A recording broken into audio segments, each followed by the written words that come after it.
నమస్కారం. ఈరోజు మనం ఒక సి ప్రోగ్రామ్ను కొంచెం లోతుగా చూద్దామండి. మన ముందున్న సోర్స్ మెటీరియల్ ఆధారంగా. చూడ్డానికి ఇది చాలా సింపుల్ ప్రోగ్రామ్ లాగా ఉంది కదూ. అంటే జస్ట్ కూడిక, తీసివేత, గుణకారం, భాగాహారం బేసిక్ లెక్కలు చేస్తోంది.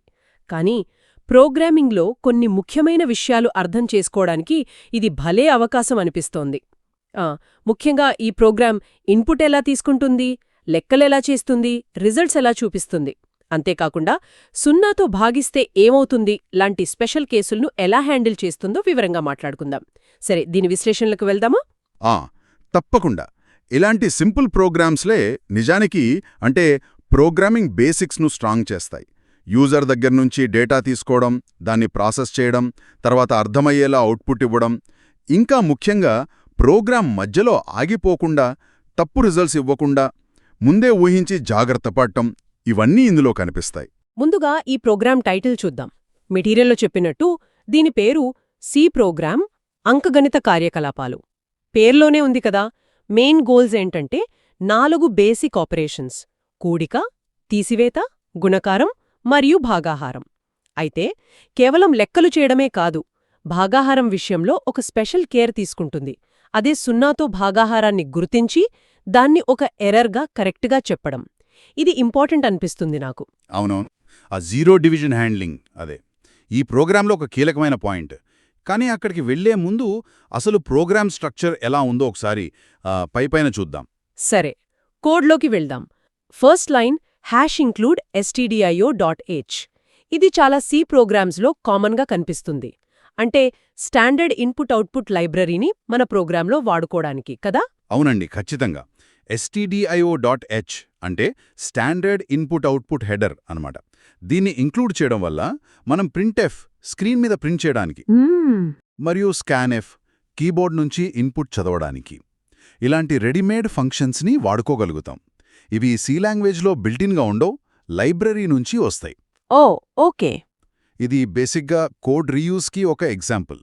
ప్రతి ఒక్కరూ ఇన్పుట్ అవుట్పుట్ కోసం మళ్ళీ కోడ్ రాయక్కర్లేదు. అర్థమైంది. Next int main 0 brackets block ఉంది. సి ప్రోగ్రామ్ రన్ అవ్వడం ఎప్పుడు ఈ మెయిన్ ఫంక్షన్ నుంచి స్టార్ట్ అవుతుంది. కరెక్టేనా? అంతే, ప్రోగ్రామ్కి ఎంట్రీ పాయింట్ లాంటిది. ఈ మెయిన్ లోపల ఫ్లోట్ num1, num2 అని 2 వేరియబుల్స్ డిక్లేర్ చేశారు. అంటే num1, num2 అని 2 పేర్లతో మెమరీలో ప్లేస్ రిజర్వ్ చేసి వాటిలో ఫ్లోటింగ్ పాయింట్ నంబర్స్ అంటే డెసిమల్ పాయింట్స్ ఉన్న నంబర్స్ స్టోర్ చేయబోతున్నామని చెప్తున్నాం. ఇక్కడ ఫ్లోట్ వాడటం గమనించాలి. మనం కావాలంటే ఇంట్ అంటే పూర్ణాంకాల కోసం అది కూడా వాడొచ్చు. అవును. కానీ ఫ్లోట్ వాడటం వల్ల 2 అడ్వాంటేజెస్ ఉన్నాయి. ఒకటి, యూజర్ 10.5 లాంటి డెసిమల్ నంబర్స్ ఇవ్వగలరు.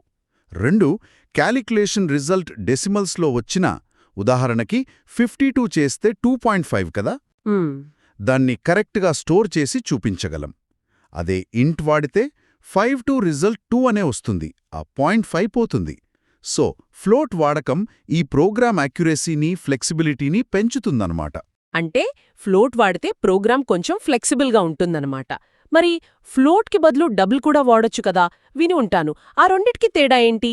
అదో మంచి ప్రశ్న అడిగారు. ఫ్లోట్, డబుల్ రెండూ డెసిమల్ నంబర్స్ కోసమే. కానీ డబుల్ ఎక్కువ మెమొరీ తీసుకుంటుంది. ఓకే. అండ్ ఎక్కువ ప్రిసిషన్ ఇస్తుంది.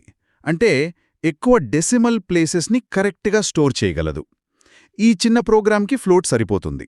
కానీ సైంటిఫిక్ క్యాలిక్యులేషన్స్, ఫైనాన్షియల్ క్యాలిక్యులేషన్స్ లాంటి చోట చాలా ఎక్కువ ప్రిసిషన్ కావాలి కాబట్టి అక్కడ డబుల్ లేదా లాంగ్ డబుల్ వాడతారు, మన అవసరాన్ని బట్టి. మెమరీకి, ప్రిసిషన్కి మధ్య బ్యాలెన్స్ చూసుకోవాలి. ఓకే, ఆ తేడా క్లియర్గా ఉంది.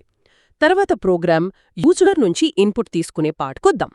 ప్రింట్ఎఫ్ ఎంటర్ ఫస్ట్ నంబర్ అని లైన్ స్క్రీన్ మీద ఆ మెసేజ్ చూపిస్తుంది. తర్వాత స్కాన్ఎఫ్ %f అండ్ num1 ఉంది. ఇది ఎలా వర్క్ అవుతుంది?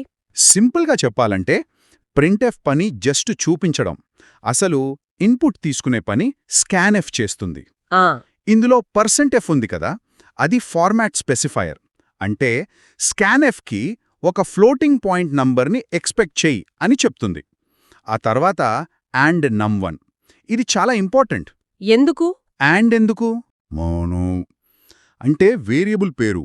కానీ అండ్ నమ్మన్ అంటే నమ్మన్ వేరియబుల్ యొక్క మెమరీ అడ్రస్.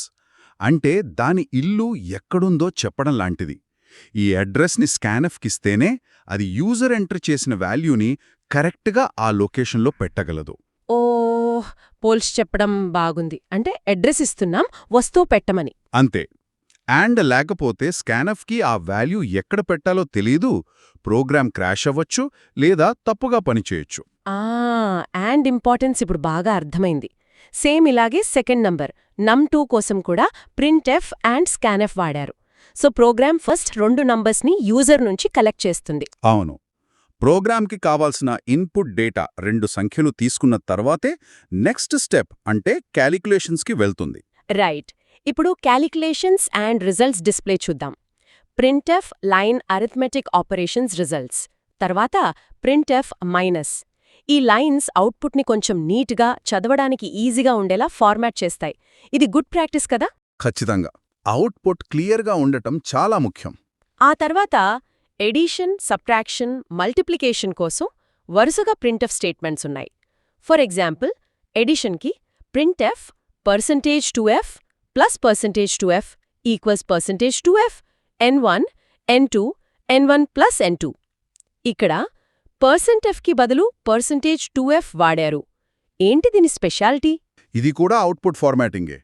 %f అంటే ఫ్లోట్ నంబర్ చూపించు అని, కానీ %2f అంటే ఫ్లోట్ నంబర్ చూపించు కానీ పాయింట్ తర్వాత 2 డెసిమల్ ప్లేసెస్ చూపించు అని అర్థం. ఓ, రెండేనా? రెండే. ఫర్ ఎగ్జాంపుల్, num1 10.0, num2 3.0 అనుకోండి.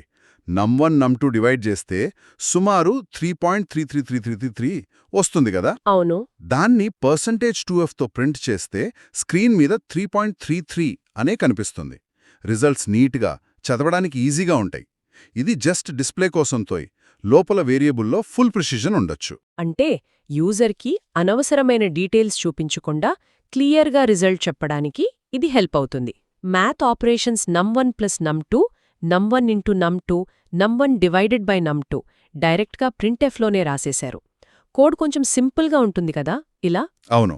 చిన్న చిన్న క్యాలిక్యులేషన్స్కి రిజల్ట్ని ఇంకో వేరియబుల్లో స్టోర్ చేయకుండా డైరెక్ట్గా ప్రింట్ఎఫ్లోని క్యాలిక్యులేట్ చేసి ప్రింట్ చేయొచ్చు. చాలా కామన్గా చేసే పనే ఇది. ఇక ఇప్పుడు అసలు సిసలైన పాయింట్ కొద్దాం. డివిజన్. మిగతా వాటిలా కాకుండా డివిజన్ని ఒక ఇఫ్ ఎల్స్ బ్లాక్ లోపల పెట్టారు. If num2 equals to 0, else num2 by num2. ఎందుకని స్పెషల్ ట్రీట్మెంట్? ఇక్కడే ప్రోగ్రామ్ కొంచెం ఇంటెలిజెంట్గా, జాగ్రత్తగా ఉందని తెలుస్తుంది. మ్యాథ్స్లో ఏదైనా నంబర్ని 0తో డివైడ్ చేయడం అది అన్డిఫైన్డ్, దానికి అర్థం లేదు. అవును.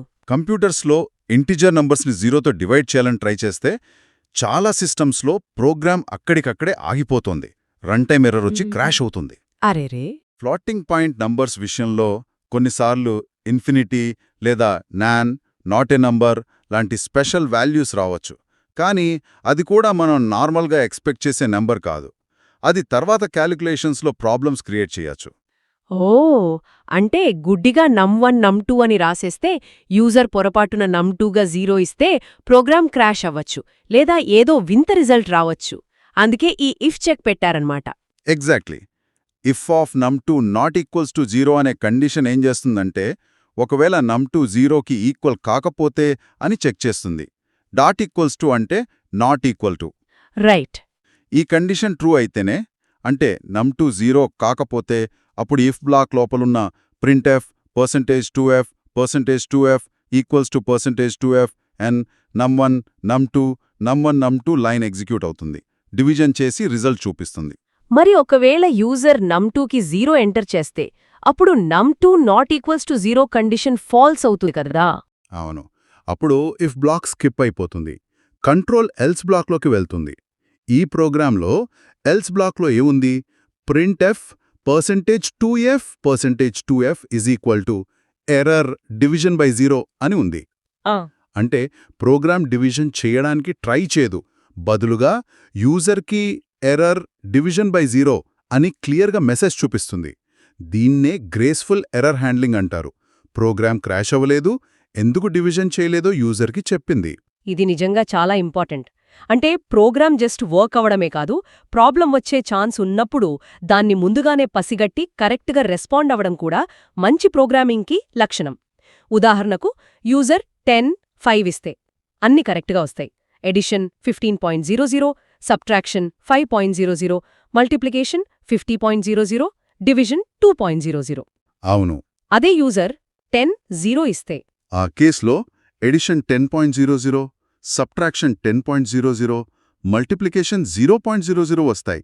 కానీ డివిజన్ దగ్గరికి రాగానే num2 0 అని ఇఫ్ కండిషన్ చెక్ చేసి ఎల్స్కి వెళ్తుంది. కరెక్ట్. ఎల్స్ బ్లాక్కి వెళ్ళి 10.00, 0.00 ఎర్రర్ డివిజన్ బై 0 అని ప్రింట్ చేస్తుంది. డివిజన్ జరగదు, ప్రోగ్రామ్ ఆగదు. సోర్స్ మెటీరియల్లో శాంపుల్ ఇన్పుట్ అవుట్పుట్ గురించి మెన్షన్ చేసింది ఇదే. ఇలాంటి సిచ్యువేషన్స్ని ప్రోగ్రామ్ ఎలా హ్యాండిల్ చేస్తుందో చూపించడం కోసం. ఇప్పుడు ఈ ప్రోగ్రాం మొత్తాన్ని ఒకసారి సమ్మరైజ్ చేద్దాం. సోర్స్ మెటీరియల్ ఎండింగ్లో చెప్పినట్లు ఈ ప్రోగ్రాం ఏం సాధించింది? 1. 4 బేసిక్ ఆపరేషన్స్ని కరెక్ట్గా చేస్తోంది. 2. 0 డివిజన్ ఎర్రర్ని ముందుగానే పసిగట్టి ప్రోగ్రాం ఆగకుండా క్లియర్ ఎర్రర్ మెసేజ్తో హ్యాండిల్ చేస్తోంది. 3. %2f ఫార్మాటింగ్, హెడింగ్స్ లాంటివి వాడి అవుట్పుట్ని క్లియర్గా చదవడానికి ఈజీగా ఇస్తోంది. అంతే కదా? అవునండి. ఈ పాయింట్స్ అన్నీ కలిపి ఈ సింపుల్ ప్రోగ్రామ్ని సి నేర్చుకునే వాళ్లకి ఒక మంచి లెర్నింగ్ టూల్గా మార్చాయి. ఇది ఫండమెంటల్స్ని చాలా క్లియర్గా చూపిస్తుంది. వేరియబుల్స్ ఎలా డిక్లేర్ చేయాలి, float, num1, num2, input output ఎలా చేయాలి, ప్రింట్ఎఫ్, స్కాన్ఎఫ్, ఆపరేటర్స్ ఎలా వాడాలి, plus, minus, division, into, conditional logic అంటే ఇఫ్ ఎల్స్తో డెసిషన్స్ ఎలా తీసుకోవాలి, బేసిక్ ఎర్రర్ హ్యాండ్లింగ్ అంటే 0 డివిజన్ చెక్ లాంటివి. ఇవన్నీ చిన్న ప్రోగ్రామ్స్కే కాదు, ఎంత పెద్ద కాంప్లెక్స్ సాఫ్ట్వేర్ సిస్టమ్స్ రాయడానికైనా సరే ఇవే ఫౌండేషన్ కాన్సెప్ట్స్.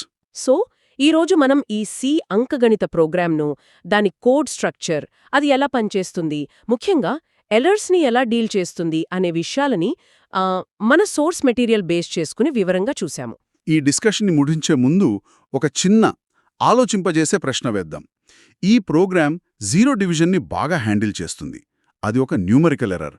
కానీ ఇన్పుట్ విషయంలో ఇంకో ప్రాబ్లం రావచ్చు కదా? ఇన్పుట్లోనా?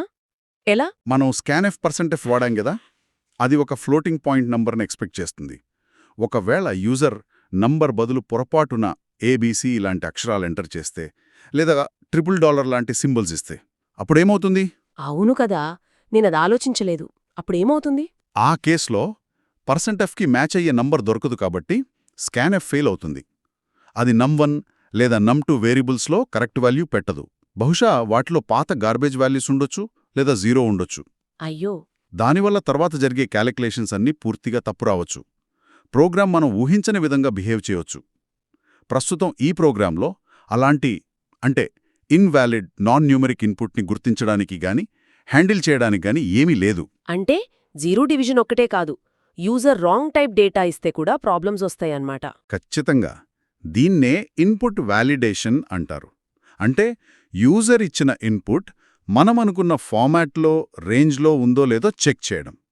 Scan of return value check చేయడం ద్వారానో, లేదా ఇన్పుట్ని స్ట్రింగ్గా చదివి దాన్ని నంబర్గా కన్వర్ట్ చేయడానికి ట్రై చేయడం ద్వారానో దీన్ని చేయొచ్చు. ఇది యాక్చువల్గా ఈ ప్రోగ్రామ్ స్కోప్కి బయట విషయం, సోర్స్లో కూడా లేదు. కానీ మనం చేసిన ఎనాలిసిస్ నుంచి న్యాచురల్గా వచ్చే ఒక ఇంపార్టెంట్ క్వశ్చన్ ఇది. రియల్ వరల్డ్ అప్లికేషన్స్లో ఇది చాలా చాలా ముఖ్యం. ఇది ఖచ్చితంగా ఆలోచించాల్సిన విషయమే. యూజర్ ఎప్పుడూ మనం అనుకున్నట్లే ఉండరు కదా. సో అన్ని కేసులను దృష్టిలో పెట్టుకుంటేనే ప్రోగ్రామ్ ఇంకా స్ట్రాంగ్ అవుతుంది.